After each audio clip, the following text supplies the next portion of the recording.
Assalamualaikum warahmatullahi wabarakatuh. Perkenalkan, nama saya Ilham Ania dengan NIM 121071116. Nah, di sini saya akan membahas tentang e-commerce. Nah, apa yang membuat e-commerce dan marketplace ini menjadi populer di Indonesia? Yang pertama, e-commerce itu adalah segala kegiatan jual beli atau transaksi yang dilakukan menggunakan sarana media elektronik atau yang biasa kita sebut dengan internet.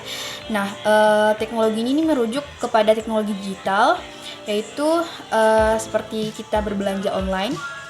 Nah, yang kedua itu adalah marketplace nih. Nah, marketplace ini adalah situs yang menerapkan konsep pasar tradisional dan dikemas secara daring atau secara online. Nah, tingginya pertumbuhan penduduk meningkatkan penduduk ini tuh berpengaruh pada aktivitas berbelanja online. Nah, internet kan juga dapat diakses dengan mudah. Makanya dari e-commerce dan marketplace ini tuh menjadi populer di Indonesia karena mungkin penduduk sekarang tuh lebih banyak menggunakan media online atau media sosial, baik dari berbelanja ataupun bertransaksi secara online. Nah, bagaimana sih pengaruh e-commerce dan marketplace terhadap perkembangan bisnis tradisional di Indonesia?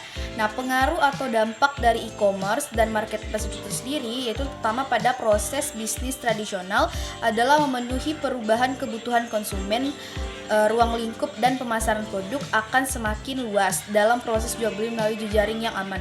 Pertama, kenapa? Karena berbelanja online akan lebih memudahkan para masyarakat atau penduduk untuk memenuhi kebutuhannya sehari-hari tanpa harus pergi berbelanja di luar.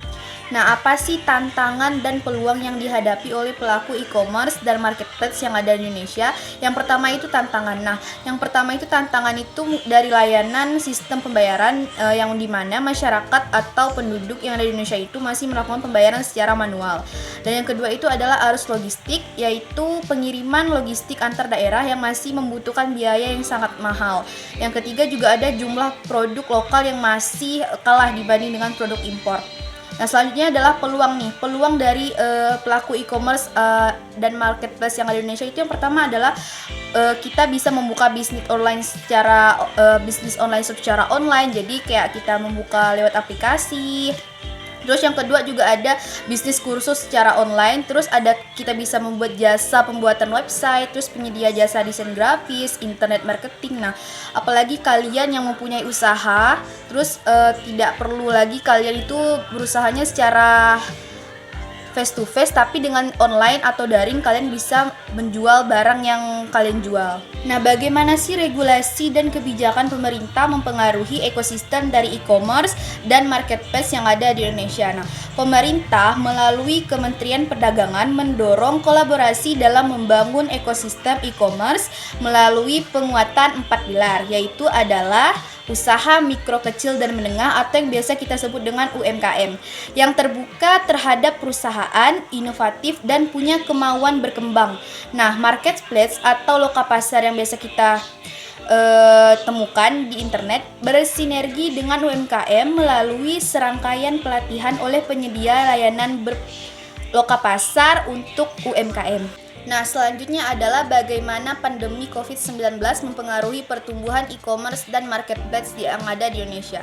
Seperti yang kita ketahui, selama pandemi COVID, otomatis kan kegiatan yang dilakukan masyarakat itu dilakukannya secara di rumah atau secara daring dan kurang dilakukan secara di luar. Nah, mungkin dengan adanya e-commerce atau marketplace ini akan memudahkan masyarakat di Indonesia untuk bertransaksi online atau berbelanja online tanpa harus pergi ke tempatnya. Atau yang biasa kita lakukan di HP kita, di handphone, kita bisa berbelanja online melalui Shopee, Tokopedia, atau alat yang berbelanja yang biasa kita gunakan di sehari-hari gitu. Bukan cuma untuk berbelanja baju atau pakaian, tapi kita juga bisa berbelanja seperti alat-alat masak atau mungkin bisa berbelanja seperti sayuran segala macam. Itu bisa dilakukan secara online. Nah, menurut saya dengan adanya pandemi COVID yang mengharuskan kita untuk diam di rumah, tentunya dengan ada e-commerce atau marketplace ini akan sangat membantu masyarakat yang ada di Indonesia, terutama saya sendiri. Seperti yang saya lakukan selama pandemi COVID, yang kita ketika lebaran ingin berbelanja baju, tapi kita tidak perlu langsung ke toko bajunya. Kita tinggal memesan secara online di Shopee dan kita tinggal menunggu barang itu datang tanpa kita harus bepergian lagi di toko untuk membeli baju. Itu mungkin akan sangat membantu untuk masyarakat yang ada di Indonesia selama pandemi Covid. Demikian yang sudah saya jelaskan dan saya paparkan menurut pemahaman saya sendiri dan juga menurut pengalaman pribadi saya sendiri. Mungkin kurang lebihnya saya mohon maaf. Wassalamualaikum warahmatullahi wabarakatuh.